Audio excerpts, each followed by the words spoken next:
This is probably the best time to talk about this. These are my 25 most played games on the Nintendo Switch. Most played games. These aren't necessarily the best games out there, but they are the games that manage to capture us and make us stick with it for longer than Superhero Fight Club Reloaded. Boo! Superhero Fight Club Reloaded. Boo! Some games are played for longer due to circumstantial situations, such as friends and family playing with you, traveling with fewer games, and being too poor to buy more games. Sometimes we're lucky enough to get to choose the games we want to play. So, without any delay, hit that like and subscribe button and we'll get started right away.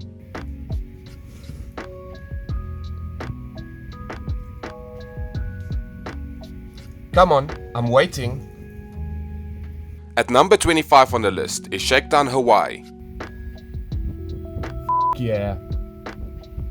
Shakedown Hawaii is an awesome old-school top-down GTA clone that features a big open world, lively pixel graphics, and hours of rampaging fun. You can progress through the satirically filled and humorous story mode, or dive into sandbox mode and go wild. It, along with its predecessor, Retro City Rampage, are great games to dive into on the Nintendo Switch or loads of other platforms.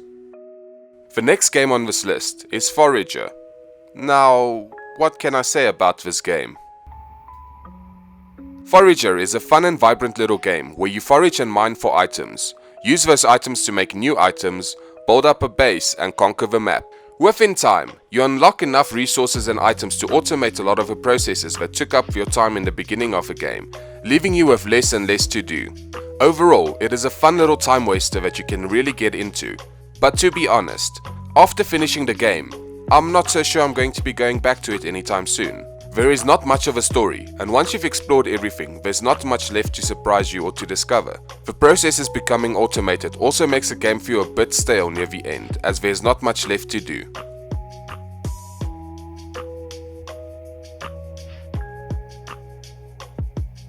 Jumping right into the next game on the list, it's Flame in the Flood at number 23. In Flame in the Flood, you play as a survivor in a world that has been flooded. You, along with your dog, have to sail down a river that can go from calm to crazy in seconds. You need to stop at different locations to try and find resources to survive with a limited amount of carrying space.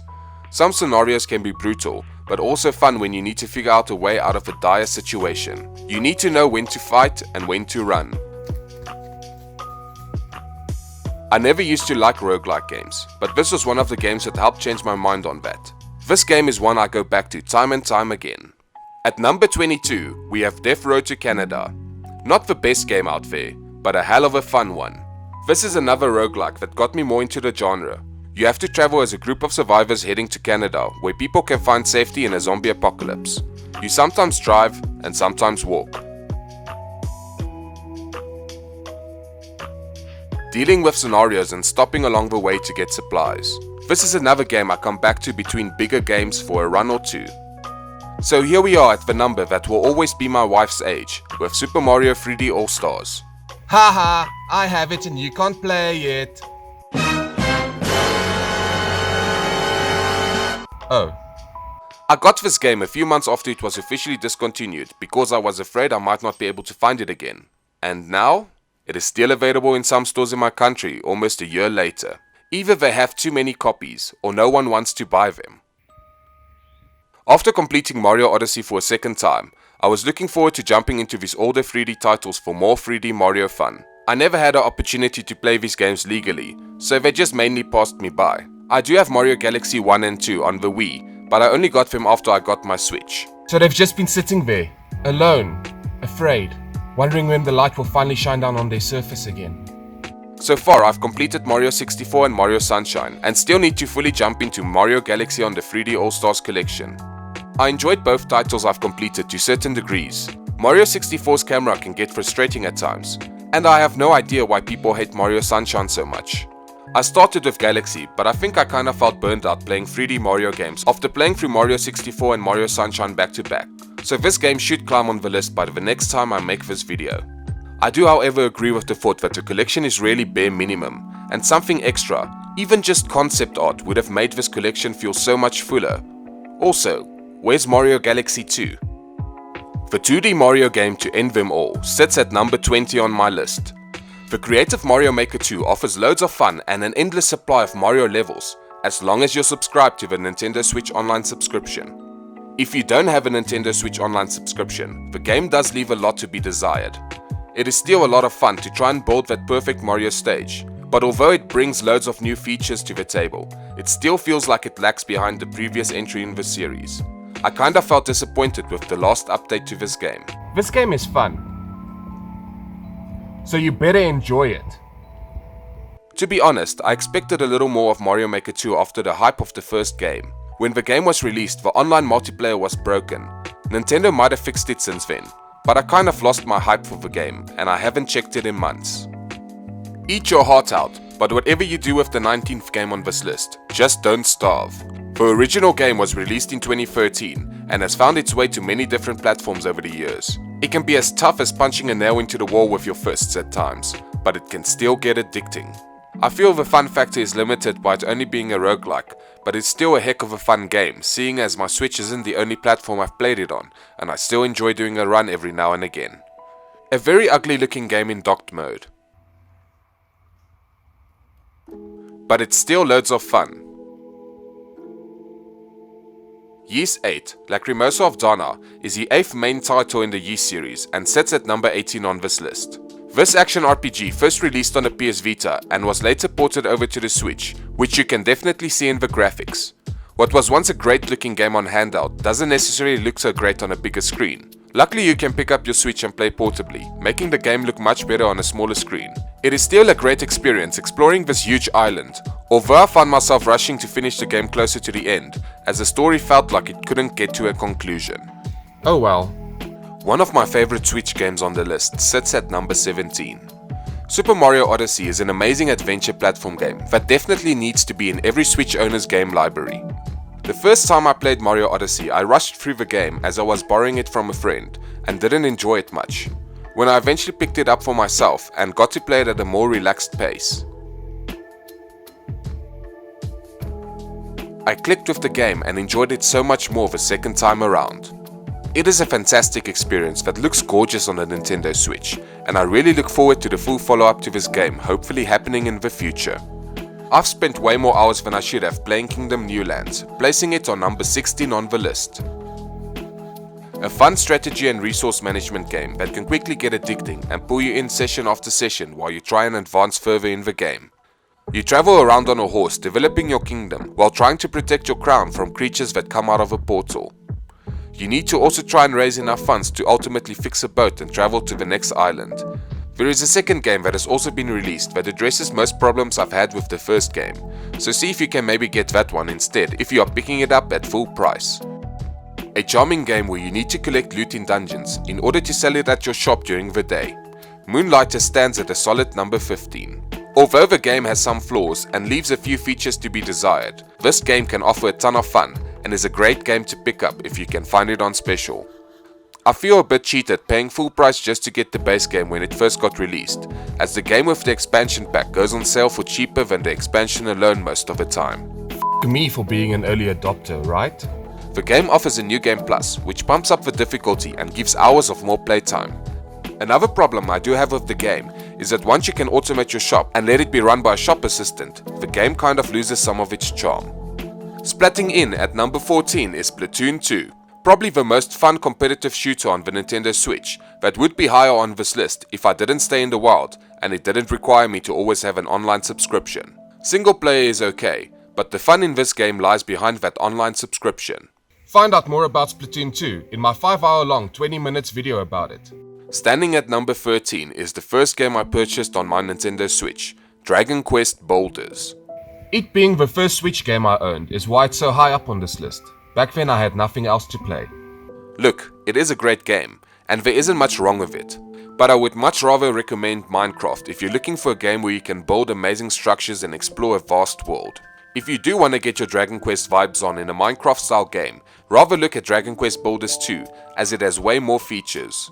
Once again, this is a great game that is definitely worth it if you find it on sale. But if you're looking to purchase a game at full price, then rather go with the other two options I've mentioned. At number 12 on the list is Mario Kart 8 Deluxe. I just spoke about this. It is one of the best games on the Nintendo Switch, but it is only ranked this high due to my family and I loving the multiplayer so much. The single player leaves a lot to be desired, but the multiplayer is so well crafted that my son even convinced his grandmother to play it with him, so you really can't go wrong adding this game to your collection. Smash down with number 11 on this list, with Super Smash Bros. Ultimate. Yay!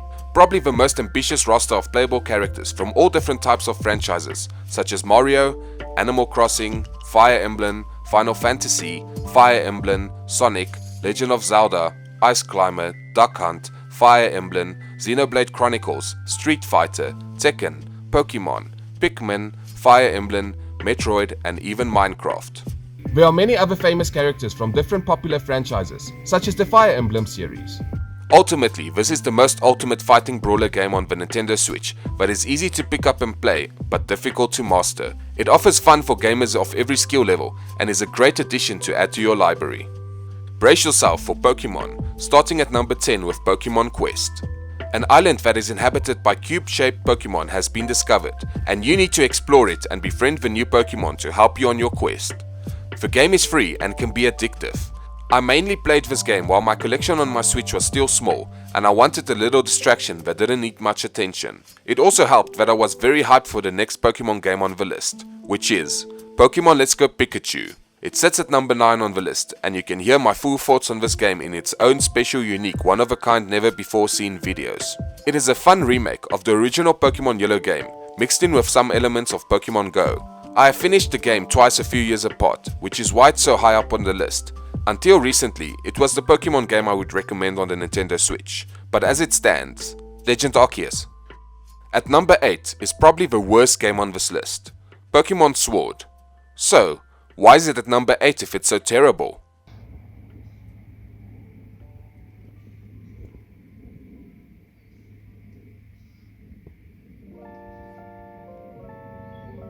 After finishing the game for the first time, and feeling like I didn't get to spend enough time raising my Pokemon and bonding with them, and I didn't really care much for all wild Pokemon being level 60. I paid $70 for this game. Now entertain me! I decided to delete my save file and start over trying to find a way to make the game more fun during my second playthrough. And the answer is No. get the game with DLC, or Arceus.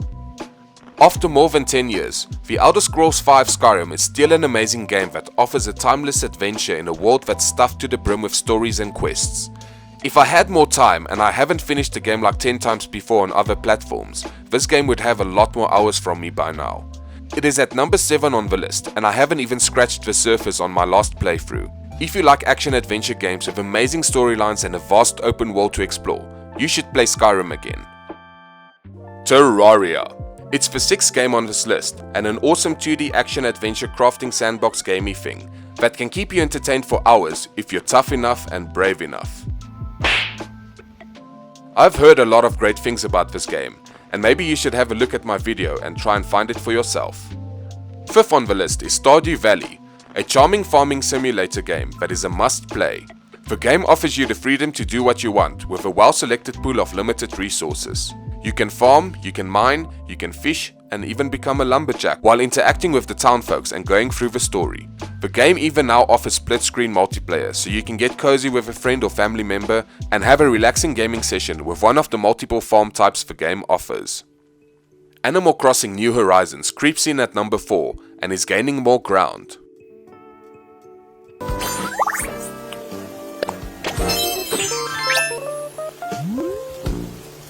I only received the game a few months ago, and it has already jumped up this high on the list of my most played games. I recently started a new island as I felt unmotivated after paying off all my loans on my previous island.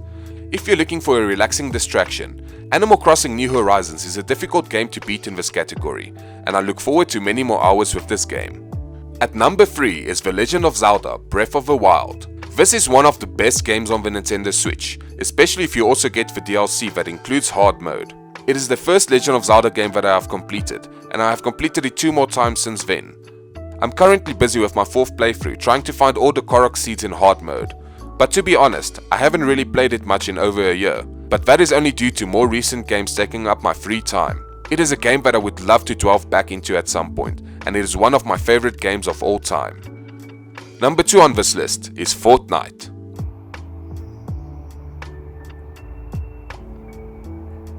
Fortnite is the biggest battle royale out there and gave me an awesome gaming time with my friends, and even more recently with my son. It is completely free to play and scratches that competitive itch if you have an internet connection that allows for it. At number 1 on my list of most played games on my Nintendo Switch is Minecraft. Minecraft is one of my favorite games, and even though I consider myself a late adopter, it has become one of my most played games overall. It offers hours of fun for single player and multiplayer gamers. If you want to know more about my thoughts on Minecraft, you can find it in a previous video. So, these are the games that have entertained me for the longest on my Nintendo Switch for the past few years. If I had the resources and time, certain games like Monster Hunter Rise would also be on this list, and certain online games would be much higher on it as well. Tell me what your most played games on the Nintendo Switch are in the comment section below, and have a wonderful day.